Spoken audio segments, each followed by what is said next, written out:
Hi, my name is Jerry Young, and I'm Professor Emeritus of Euphonium and Tuba at the University of Wisconsin-Eau Claire.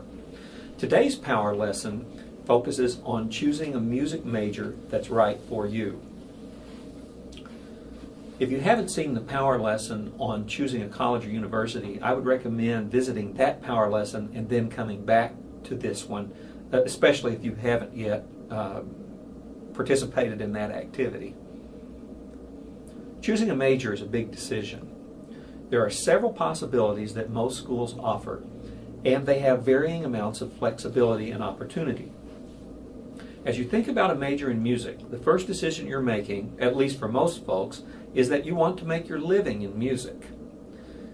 Since you're listening to this power lesson and still watching, I would assume that that much is probably already done. The next thing you need to determine is what your dream job might be. What are your goals when you finish college? It could be something like being a high school band director, maybe performing in a military band or a professional brass quintet. Perhaps playing in orchestra pits on Broadway appeals to you, or playing in a professional orchestra. Or maybe your dream is to be a college professor, or maybe you want to work for a major music publisher, or be a recording engineer. All of these are possibilities, and there are many more. You must understand that positions in the music profession in general, and positions as a performer on euphonium or tuba specifically, are extremely competitive. As an example, anywhere from 100 to 200 hopeful candidates usually apply for an orchestral tuba position on the rare occasions when such a position is available. Maybe one or two positions of that nature are available in a really good year for folks in the United States. One of my important mentors, the late Harvey Phillips, once told me to advise young students to, by all means, pursue their dream, but to remember that our main goal as aspiring students and aspiring musicians is to have a happy life. Mr. Phillips suggested that in pursuing the dream, you should put 75% of your effort into preparing for that dream job. Practice, study hard, and practice some more. But be sure that you put 25% of your effort into a secondary area that you also love and that can support you and your family if that dream job doesn't materialize right away when you get out of college. Are you interested in business or computer science? Or perhaps maybe in becoming totally proficient in a second language? Maybe you would really love being a teacher, whether in music or some other area. For some of you, being a teacher is your primary dream, and that's fantastic. Remember, no matter how busy your life is, if you want to make a living in any part of the music profession, practice has to play an important role in your life 7 days a week, 52 weeks a year, all through your student life, as well as beyond. Now, back to choosing a major. Most schools offer degrees such as a Bachelor of Arts in Music, a degree in music performance, and a music education degree. These are the basic degrees that most schools will have. But some schools may have some other options. Your applied teacher or your advisor can tell you about any other options that exist at the college or university you choose to attend. The Bachelor of Arts degree is sometimes also called a liberal arts degree. With this degree, you get a solid grounding in music performance, music theory, and music history, and you're usually required to complete a minor in a secondary area. Usually that is outside of music. And of course, this is a really nice realization of the 75-25 formula that Harvey Phillips promoted. The music performance degree is one wherein most individuals put 100% of their effort into one direction. Like with the Bachelor of Arts degree, students study their instrument intensely, as well as an extra large dose of music theory and music history, with at least a little work in music literature and pedagogy.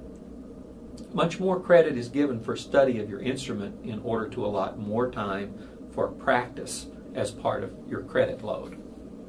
Understand that a performance degree is not a requirement for any job as a performer. All orchestras, military bands, or other organizations that employ performing musicians on a full-time basis all they care about is that you can play. They don't care what degree you have. The best players, who are sometimes not performance majors, win the jobs.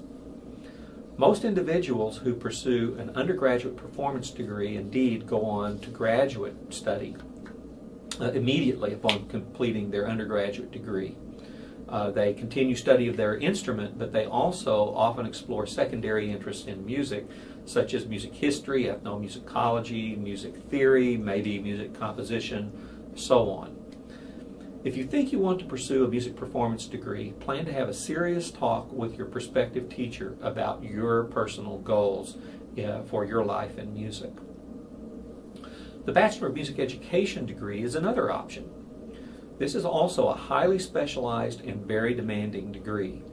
Like with the other two degrees, you study performance on your instrument and music theory and music history, but there's also a large component of professional education study leading to professional certification for teaching in public schools. The primary thing I would emphasize to you and to your parents as you're on this journey is that you should not pursue a music education degree thinking that it will be a great fallback should you not be able to win a performing position.